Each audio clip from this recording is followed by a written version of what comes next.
All right, guys. So here's three knives that are very special to me.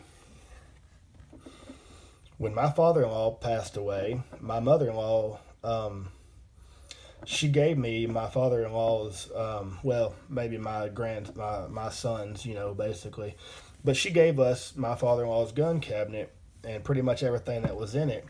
And there were some knives in there, and there were some nice ones. And I've got knives that they gave me when they were both alive that I cherish.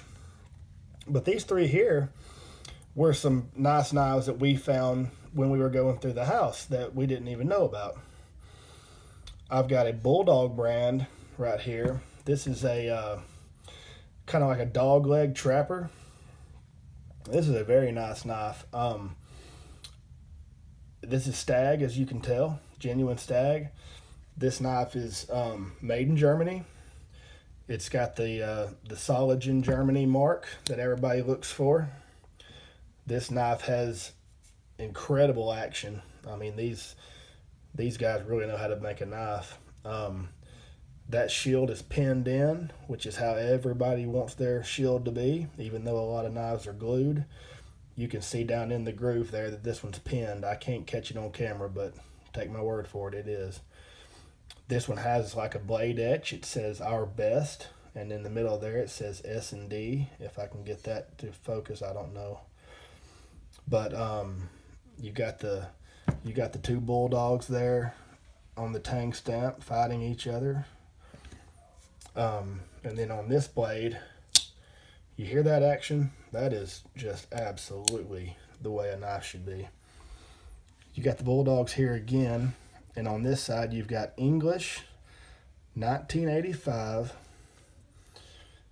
Then there, if you open it up, English steel 1985.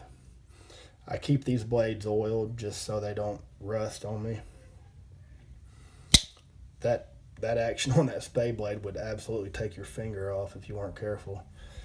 I guess the Solingen mark would be on the back side here. This may be hard to get to focus, but you've got S&D Cutlery Company, Hammer Forged, Solingen, Germany.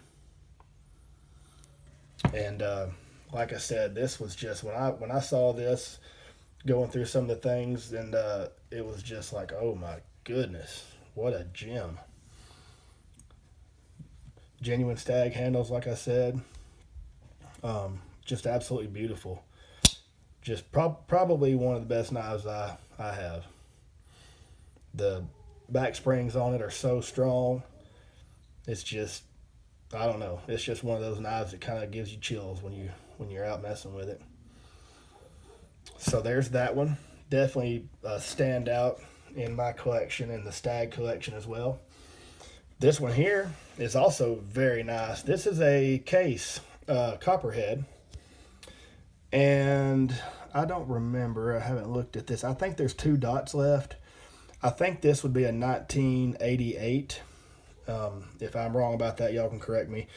I haven't got my tang stamp chart out, but I believe this is from 88. I think there's two dots left. It's kind of hard to tell. This knife has the CV blades. And all this natural patina. Now, normally when I get a CV bladed knife, I try to polish the patina off and start with my own patina with the things that I do on a daily basis. But since this one was carried by my father-in-law, that's even better. This is exactly the way he was using it. And so I just keep a little oil on these blades so that it preserves what's there. I believe this is either a dark red bone, or sometimes they call it a green. Sometimes there's a green bone that actually looks brown or red sometimes. I'm not real sure because obviously I don't have the box or anything. But the pin blade here, I don't remember which blade has the CV on it, or if they even put it on there back then. But it's clearly CV blades with the patina and everything. It's hard to tell. Yeah, I believe I see it there. But this knife has some, it has some dark patina, so it's kind of hard to see. But the 6249, that's your pattern for your copperhead.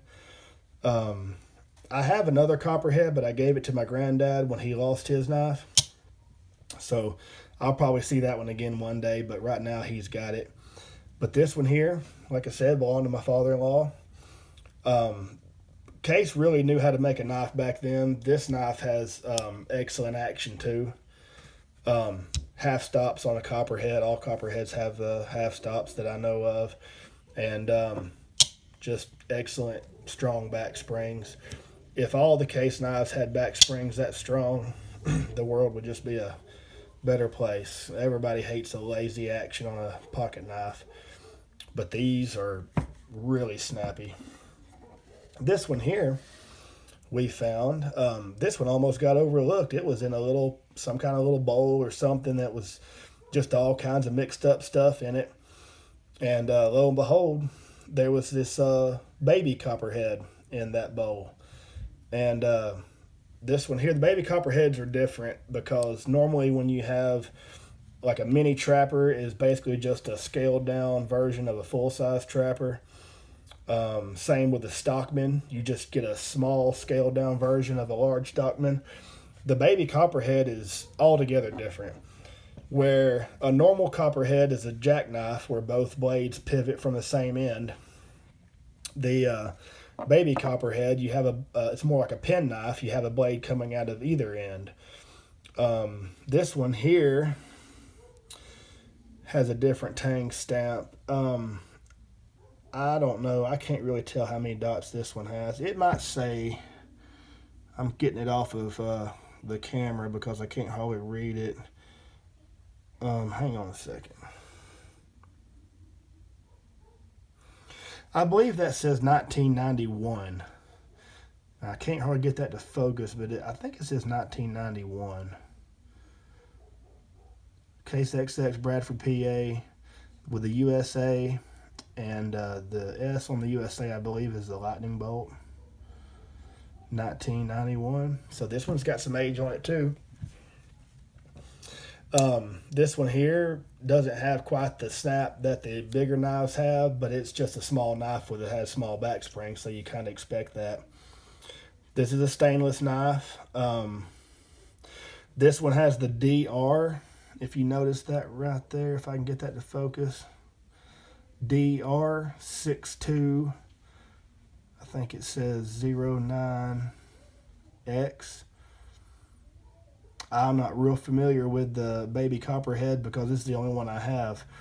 But the DR stands for dark red, I do know that.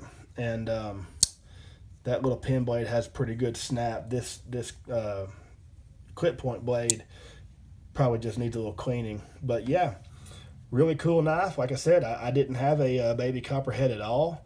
So when I found this one, that was pretty neat. Another little knife that my father-in-law carries, so it's very special. These will all go to my boys one day, but they're so nice I don't want them to lose them or mess them up or anything. So I'm kind of holding on to them for now. But yeah, just real special, and just three of the nicest knives I have just because they've got some age on them, and typically the older knives were built better. But yeah, that's my three knives that I found in my in-laws' place, belonged to my father-in-law, and just really cool. So I appreciate y'all checking it out, and hit that like button, subscribe to the channel, share it with your friends, and we'll catch y'all on the next one.